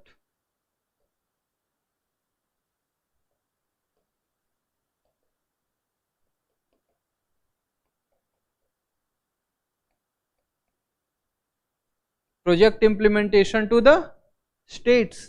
And then here role of states was not there. ये क्या था? यहाँ पे वो आ गया था NDC, national development council. State का रोल यहाँ पे था. प्लानिंग कमीशन के केस में स्टेट का कोई रोल नहीं था. यहाँ पे focus was on preparing and implementing 5-year plans, and it was more centralized in its structure and approach.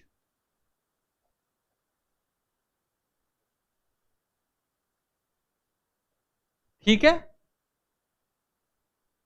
So this was planning commission. Now if you look at NITI Aayog, सबसे पहली बात, it does not have control over finances, or all it can do is to suggest that what are the policy initiatives that can be taken. If you remember, it has created 3-year plan, it has created 15-year plan, so long term planning. Then it can dictate project implementation. Niti Aayog cannot dictate. It can advise the states as well as union territory what you should do. It can suggest the states, but it cannot dictate the states. So again, ensuring the federal balance. Role of state, it is there how? Through Niti Aayog, governing council. ठीक है. 5-year plans, no such plan. It can only frame policies. इसने 3 साल वाला किया है. Then it has done 15-year वाला. Centralized in approach, it is not centralized in approach. Okay. So this is the primary difference, and it is this content that you have to write in your answer. Why do we have to do that? How do we have to do that? Initially talk about what was the initial method of planning. Through planning commission, 5-year plans, allocation of funds accordingly. Then what happened? What does Niti Aayog do? Niti Aayog ये long term planning, जैसे कि 3-year action agenda, then 15-year vision document, it has provided in its governing council. States have got their representation. Then it works alongside states for implementation of projects. और उसके अलावा बाकी सारी जो ranking है, जैसे कि for example ease of doing business ranking, status of health, status of education, all these rankings. So it is a, what should I say, institute of cooperative federalism. That is one thing. And second is, because of the needs of good governance, the focus is on decentralization, and Niti Aayog, establishment of Niti Aayog has empowered the states, because now they do not have a planning commission to provide funds or to dictate terms, but a Niti Aayog to advise them regarding the formulation and implementation of plans. Okay, so this is how Niti Aayog, and you can say that in modern times आप नीति आयोग का अलग अलग initiatives, चाहे वो with respect to ease of doing business ranking हो गया, या फिर with respect to health, with respect to education, all these, through all these rankings, Niti Aayog, it has helped in ensuring that India achieves its sustainable development goals. Okay, so with that we can conclude this. Next question. The Constitution of India is the cornerstone of a nation. Analyze. देखो इसमें question shutter ने सोचा भी नहीं है, because if you can recall that Granville Austin की book ही है Indian constitution the cornerstone of a nation. सो इन्होंने क्या किया, Indian constitution is the cornerstone of the nation, यही डाल दो. So you see, if you look at this question, there are two ways of looking at it, the answer. One is simply write the summary of the book. ये है the Indian constitution the cornerstone of a nation.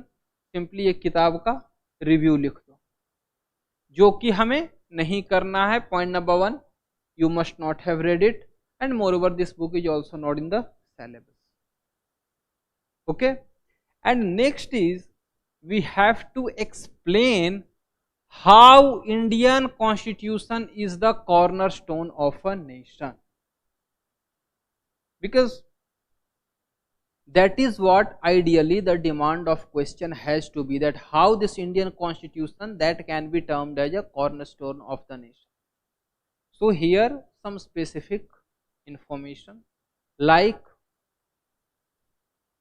Indian Constitution that was an effort by the Indian masses to take control of their destiny into their own hands and frame a document to guide their future endeavors and establish rule of law. That is one thing. Second is, in an unequal societies, it guaranteed or it accepted the concept or the idea of equality by not only mentioning it in the preamble but providing equality as the first set of rights in the part 3 under fundamental rights. Next, for the deprived sections like the SCs and STs, it provided for affirmative action so as to create a level playing field. On the dictum of one man, one vote, it was reformative, or it was a revolutionary document, in that it talked about universal adult franchise from the day of its inception. Okay, then with respect to the policy makers, it talked about directive principles of state policy with a broad range of socialist ideals so as to guide them for making India a welfare state.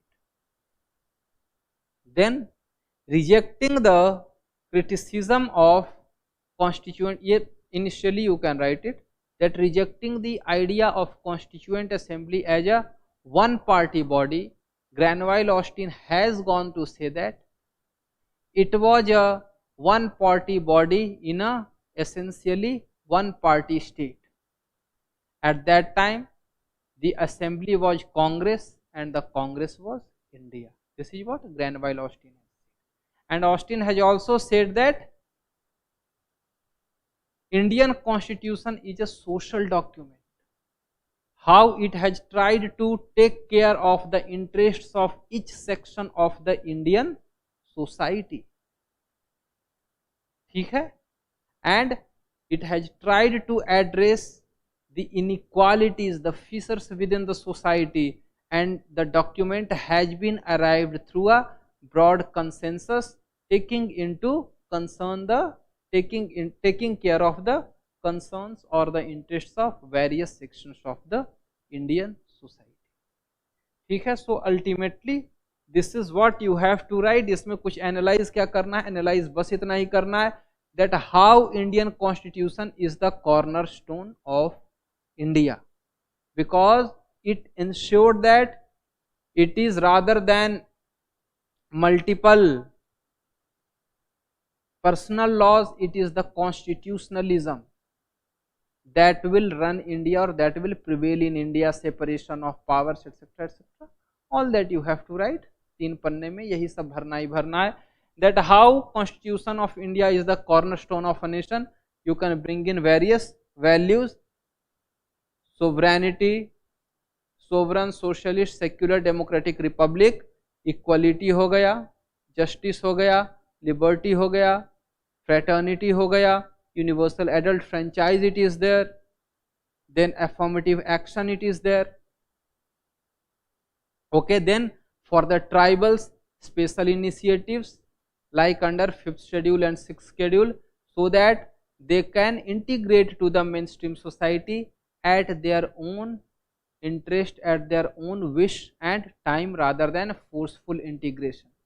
So it took care of not only the weaker sections but also the marginalized or the hitherto excluded sections of the Indian society from its hinterlands. Okay, I hope इतना content काफी होना चाहिए. Now let us come to question number 7A. Okay, does the actual working of Indian federalism conform to the centralizing tendencies in Indian polity? Give reasons for your answer. Again, this is also a repeated question. इसमें भी कुछ नया नहीं है, because I think last year या last to last year एक ऐसा ही question था that Indian Constitution or it shows a central bias. ये वही question. तो इसमें क्या क्या डालेंगे हम? Does the actual working of Indian Federation. ठीक है? So we can start with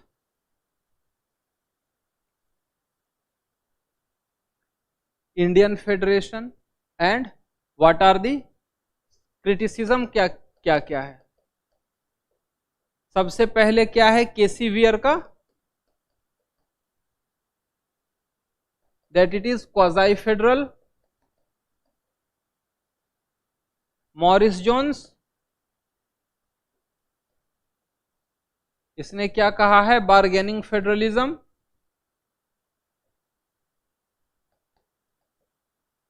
बाद में ग्रैनवाइल ऑस्टिन का cooperative federalism. You can bring it. What are the other features? The first is with respect to party system. If there is same party in the state and the center, there is cooperative federalism. However, when two different parties or two antagonistic parties are at rule in the center and the state, there is confrontational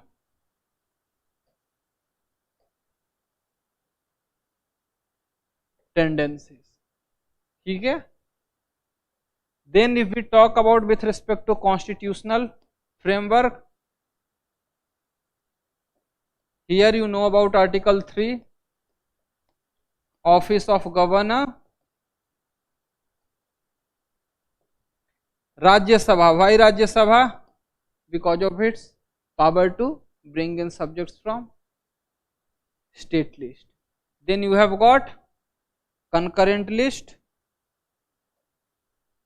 and residuary power it is with center.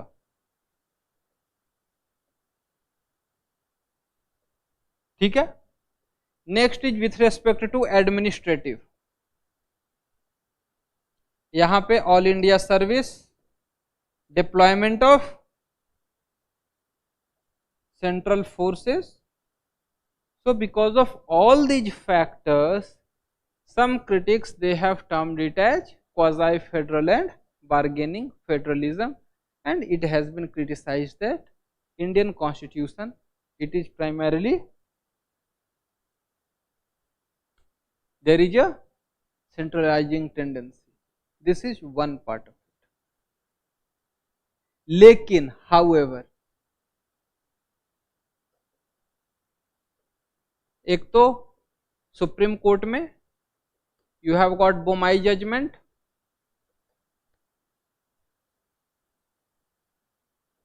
Federalism part of basic structure, and India has got the 3 key features: written constitution, separation of powers and independent judiciary. Next is, और हाँ पीछे वाले में article 356 भी लिख लेना. Next is article 356, its use there has been a reduction. Then if we look at it, third is with respect to you have got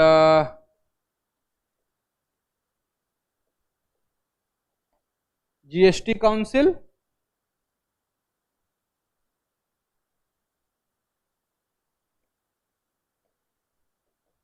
interstate council.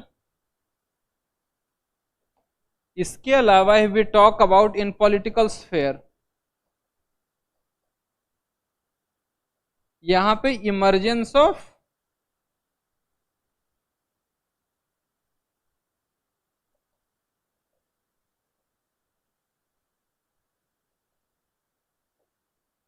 coalition politics. ठीक है, तो these are some of the initiatives that show that it is a federal setup. However, you can always mention about some of the suggestions, for example regarding deployment of armed forces or with respect to office of governance, what are the initiatives that needs to be taken so as to, rather than confrontational, it becomes a cooperative federalism working in the interest of common masses as a whole. ठीक है. अब question number 7B. The main goal of fundamental duties in Indian Constitution is to generate civic responsibility among citizens. With regarding this question, you will have to focus your attention on the fundamental duties and not just mention them, because generally this is what students do. While mentioning them, also you have to include कि how it generates a civic responsibility among citizens. For example, when you talk about cherishing the noble ideas of freedom movement or respecting national flag and national anthem, it gives a sense of oneness, nationhood, which we should respect. Then protecting the environment. उसके आगे sovereignty and territorial integrity, spirit of brotherhood, and with all these you have to explain that all these ideals they explain about generating civic responsibility, what responsibility a citizen should have. So all those, and next and the most important would be the recent amendment that was with respect to duty to provide, duty to ensure education to your children. Okay, from age of 5 to age of 14. इतना तो हो गया, लेकिन उसके आगे bring in its criticism as well. Why? Because some of the specifics civic duties like paying your taxes and then voting, they are not included here. And जो वेंकट चलैया commission बना था, the National Commission for Review of the Constitution, it had also recommended that not just these fundamental duties, more awareness and sensitization among masses should be made about this, but also voting with respect duty to vote as well as pay taxes, they should also be included. Okay, so conclude, you can conclude in two ways. One is with respect to Venkat Chalaiya Commission, that its recommendation should be implemented, needed to implement.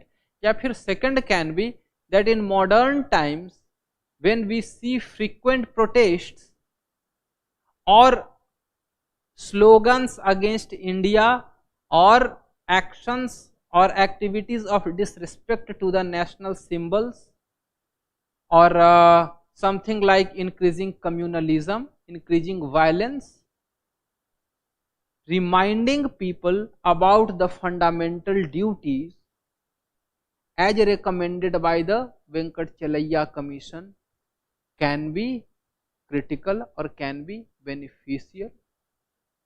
Okay, इसके साथ just conclude it.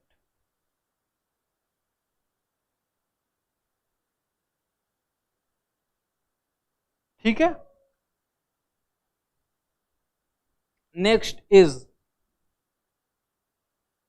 this question: Dr. Ambedkar's clarion call, educate, agitate and organize, strategizes the Dalit movement towards achieving civil liberty. Discuss.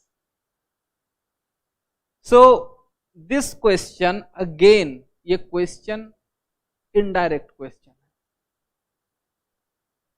है. एक इसका सीधा direct question क्या होता, that explain the Dalit movement in India.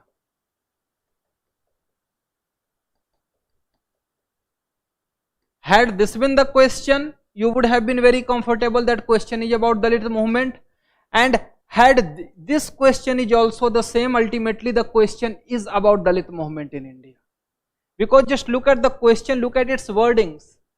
Ambedkar's clarion call, educate, agitate and organize, strategizes the Dalit movement towards achieving civil liberty. So ultimately we have to discuss how Dalit movement went about in India and the role of education organization. It will remain the same, that the role of educated masses, because when we talk about Dalit Panthers या फिर मुक्ति आंदोलन, there the role of education and organization. तो organization के case में with respect to political organization. So I would like to explain you a bit. थोड़ा सा, ज़्यादा तो नहीं करूँगा because full fledged class तो है नहीं.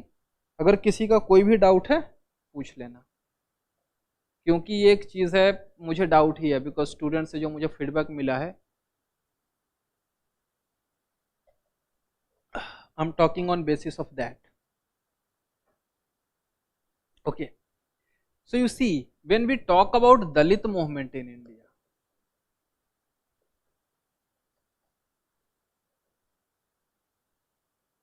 There are two phases.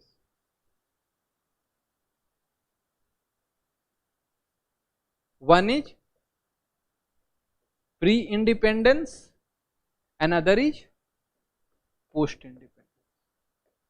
And most of the Dalit movements in the post-independence era you will see coming around 1960s, 1970s. और यहाँ पे क्या था, यहाँ पे Jyotiba Phule, Ambedkar, they were the key leaders.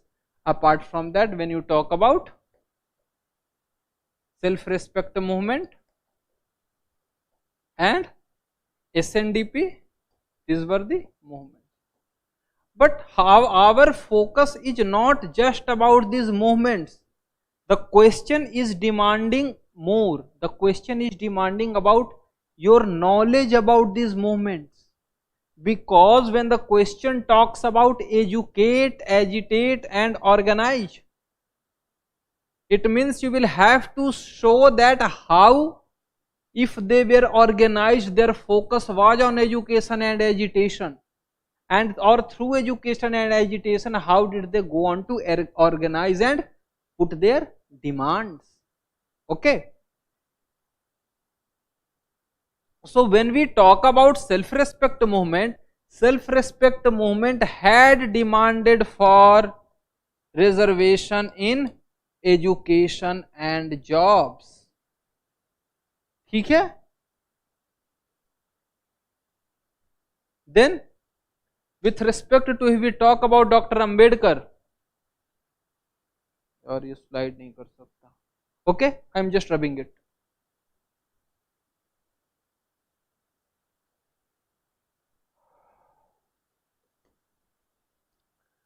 Dr. Ambedkar, what were his demands? Because this is what I was saying in the beginning, that the question they have gone for specific.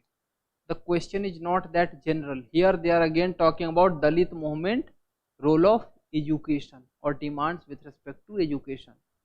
I know बहुत specific तो नहीं, but broadly you have to. Like if you remember Indian Statutory Commission या जो Simon Commission आया था, वहाँ पे he had put in a project about state of education of Dalits, where he had put it in front of Simon Commission. Then in 1937 in the Bombay Legislative Council, he had said that make education more affordable for the weaker sections of the society and increase subsidy on education. Okay? तो ये तो, और उसके अलावा he had also established People's Education Society. तो ये देखो pre, उसके आगे next is self respect movement. यहां पे भी what was the focus was on reservation in education and jobs. So this was pre independence. ठीक है. And post independence, you know, ये ज्यादा मजेदार है, because here I will talk about a bit of politics, so that's why you can enjoy. You know, around 1970s there was emergence of a group that was called as, हालांकि उसके पहले तो मुक्ति आंदोलन था, and this was also focused around education, educated group. लेकिन this Dalit Panthers and Raja Dhal, I can remember his name, he was a prominent member, and this was on the line of US में था Black Panthers. Okay, and their focus was that against this police atrocities. So it was primarily a community policing. So when you talk about abolishing, you listen the talk about abolishing the police, अभी जो US में Black Lives Matter के around movement चल रहा था, so there also the idea was the same, that ultimately rather than this federal or provincial police, the focus should be on community policing. And on the line of that only Dalit Panthers emerged, and Black Panthers, they also recognized this Dalit Panthers, and they were all educated people, and their focus was also that to organize, to get informed and protest against any atrocities. ये था दलित panthers. उसके अलावा क्या था? पहले तो था Republican Party of India, तो यहां भी you are looking at Republican Party of India. इसके आगे क्या था? Regarding Dalit groups there was BAMCEF, and यहां से पॉलिटिक्स सेंटर हो गया. This is Gangetic plain politics. BAMCEF, Bahujan, Adivasi, Muslim. ठीक है. This became DS4. DS4 means DSSS. इसका पूरा नाम अगर मेरे पास लिखा हुआ है तो जस्ट से, हाँ, दलित शोषित समाज संघर्ष समिति. and this was led by Kansiram, and he had given a slogan, a very casteist slogan, because today we talk about that, okay, caste is casteism, etc., etc., and at that time the slogan was that Kshatriya, Brahman, Baniya, Chor, Baki Sare DS4, that DS4. So apart from these three upper castes, all those who are the part of the society, they are ultimately DS4. So OBCs, Dalits and minorities. So this was a very big chunk of vote bank, and ultimately in 1990s the party BSP along with Samajwadi Party, they came to power, and at that time the slogan was, this was after this Ram Mandir protest. Kalyan Singh, he had resigned. After that, when these two, Mulayam Singh Yadav and Kansiram, they came together and they formed the government, and at that time the slogan was Mile Mulayam Kansiram, Hawa mein ud gaye Jai Shri Ram. So these are some of the slogans, very interesting. हमें उतने detail में politics में नहीं जाना है, but I am just letting you people know about it. So, and this DS4 later on changed to Bahujan Samaj Party. So this was the Dalit politics, Dalit organization, and presently when you look at the Dalit politics, there is proliferation, because when you look at an ASP, Azad Samaj Party led by that Chandrasekhar Azad, or VIP, Vikasil Insan Party, or HAM, Hindustan Awam Morcha, या फिर this क्या नाम था रामविलास पासवान वाली party का, LJP. So these are all Dalit parties, they have organized behind the educated masses, and this is the how the Dalit politics in India has evolved. Okay.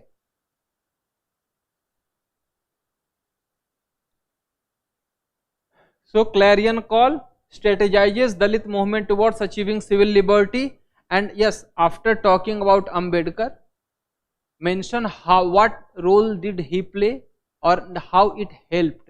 The very first thing, affirmative action, getting reservation in case of education as well as jobs, in order to improve the educational standards and social upliftment through education or employment. That was the goal. And in recent times, when you look at SC/ST Prevention of Atrocities Act, that is again the focus of achieving civil liberty. So in the criticism, you can always talk about that Dalit politics, it has also got fragmented, and the focus is on the elite section within the Dalits themselves rather than general common masses, because if we look at the educational and health sectors, the Dalits, they are among the most what should I say, they are among the least advantaged groups in terms of education or the achievements it limits lackadaisical. Okay, and then you can always bring in suggestions that this again idea about educate, agitate and organize, that by educating themselves and by organizing themselves for ensuring a better negotiating power. ठीक है, that's it. And question number C answered. Next, this is a pretty common, pretty simple question. Rise of caste politics in India is to be attributed to both regional aspirations and electoral manifestations. What is this regional aspiration? You will bring in the idea of dominant caste,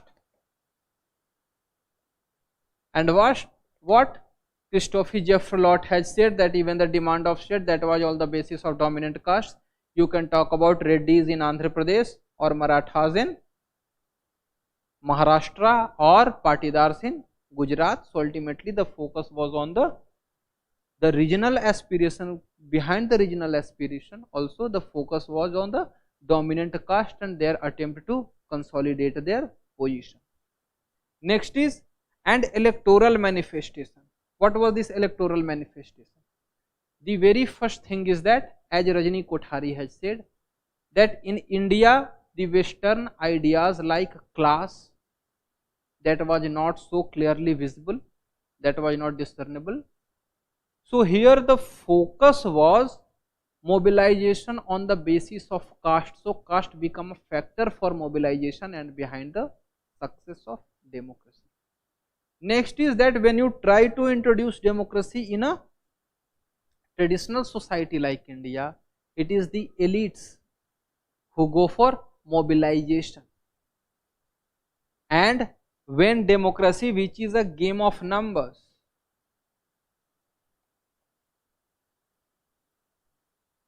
when democracy is a game of numbers, so ultimately the focus was on how to organize more people, and it is the caste that became the basis. Next is with respect to affirmative action. You can talk about affirmative action या फिर you can talk about Mandal Commission. Affirmative action के जगह you can also talk about the demand for secular benefits. Okay, so these are other electoral manifestations. So even political party, then emergence of political parties that are based on caste. Okay, so ये सारे आपके हो जाएंगे.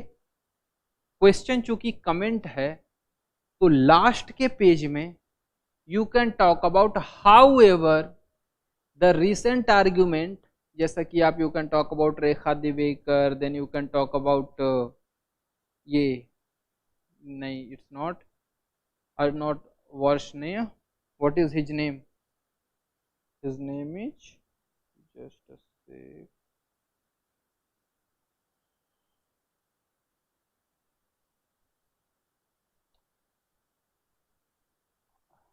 I cannot, it's not Rekha Devekar, I cannot exactly recall the name right now. He talks about that Indian politics system, it is moving from a caste based politics to the class based politics. Reason being, when you look at a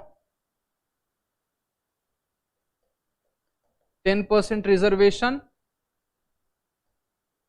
next is Labharthis, third is BJP or rather NDA getting votes of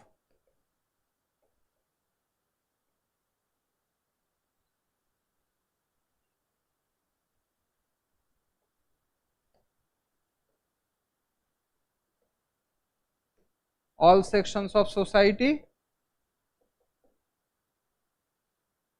So these are the basis on which there is a talk about that Indian politics is ultimately moving from a caste based to class based orientation. Okay, so this is some of the, then again here you can talk about Suhash Palsikar because he has also talked about this. Then this CSDS survey. So ultimately in the last page of this answer, though it is a static one regarding caste politics and caste politics, how it is based on regional aspiration as well as electoral manifestation, but then you can talk in the latter part of answer that how there is a talk about Indian politics moving from a, or this Yogendra Yadav, you can talk about his idea of caste plus or identity plus politics, या फिर you can talk about Indian politics moving from a caste to a class based politics in terms of 10% reservation, Labharthi work as well as NDA getting votes from all sections of the society, या फिर gender based politics with women emerging as a consolidated vote bank irrespective of caste identity. ठीक है, इसके साथ answer खत्म. Next is B. Look here, the question, they have narrowed the mandate. The decade of 1989 to 99 has created an epochal shift in the Indian party system at the national level. So, state level nahi, national level. Identify the major national trends in the party system during this era. ठीक है? So, when we are talking about 1989 to 99, again this is third party system.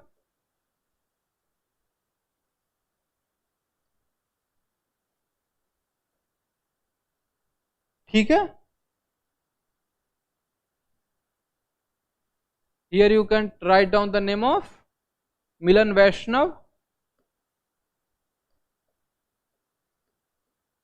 So at the national level, what is it that happened? At the national level, you can mention about 3M. 3M was Mandal, Mandir and Market. And what was this third party system? This third party system was Congress, no more major poll,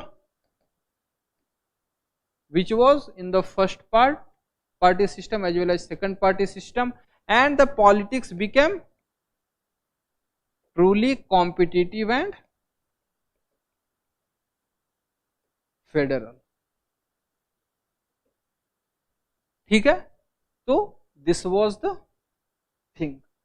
And now if we look at the change in the from 1989 to 1999, if we look at the prime ministers, I think there were 7 to 8 prime ministers that changed.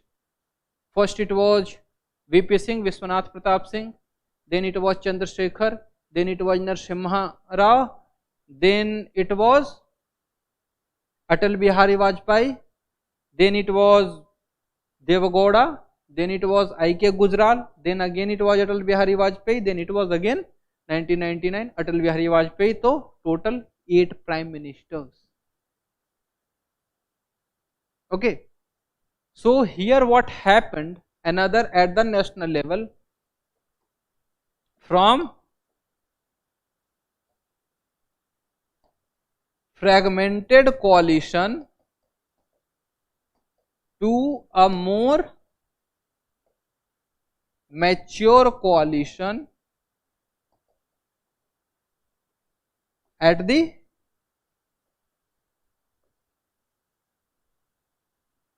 national level, right? So this was another shift. उसके आगे क्या हुआ? It was the regional parties.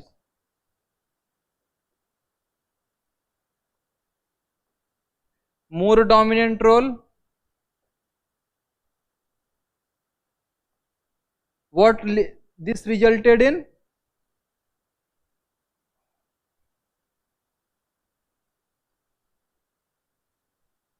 Federalization of politics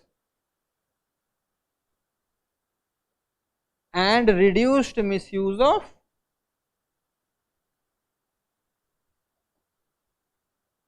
Article 356. ठीक है? Next, एक और concept that you can write about, that was second democratic upsurge. This was again Yogendra Yadav, which made Dalits a strong force in politics at national level.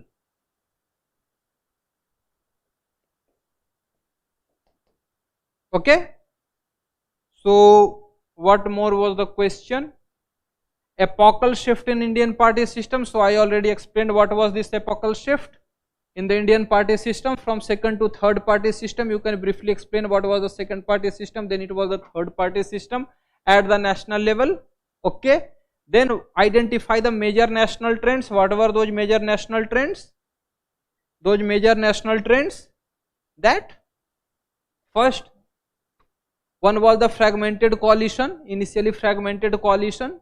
We saw change of 8 prime ministers to a more mature coalition at the national level.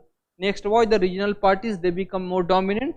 This led to federalization of the politics and reduced misuse of Article 356. Next it was about second democratic upsurge and Dalits became a more dominant force at the national level. Okay, so these were some of the changes that took place. Okay, और इसके बाद भी last में however 20 थोड़ा सा बस एक paragraph 2014 saw another shift with talks about emergence of a new or fourth party system with BJP getting a majority on its own and question about the future of coalition politics. ये लिख करके उसके आगे conclude कर देना. However 1999 1990s that was the key because of, ठीक है. Next is the, what was the question? What is the question? Do you agree over the years Supreme Court has become a forum for policy evolution? So the question is not directly about judicial interference but indirectly, because you see when you are talking about policy, policy is the domain of executive and it is the prerogative of the executive what type of policies they want.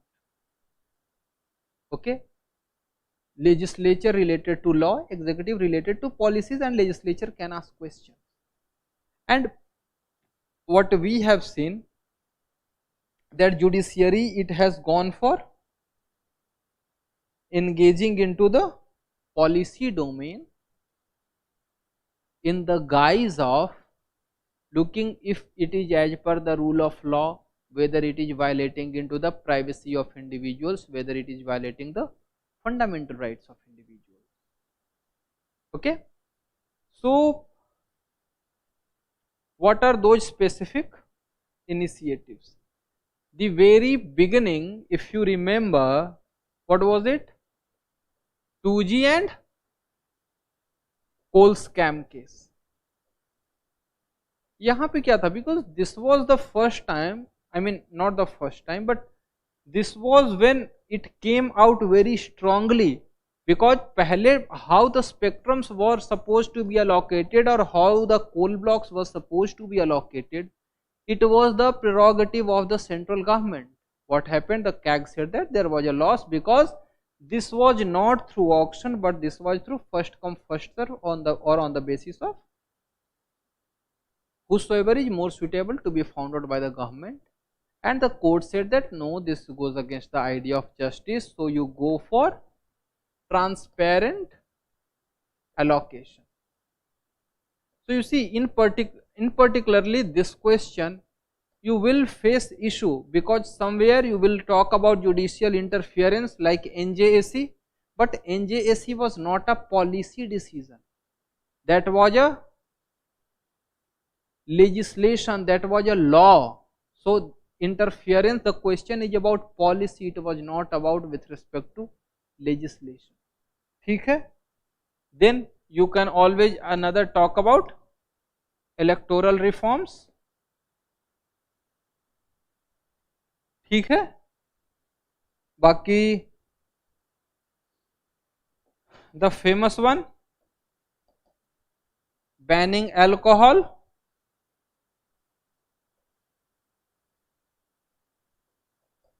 removing ban on crypto,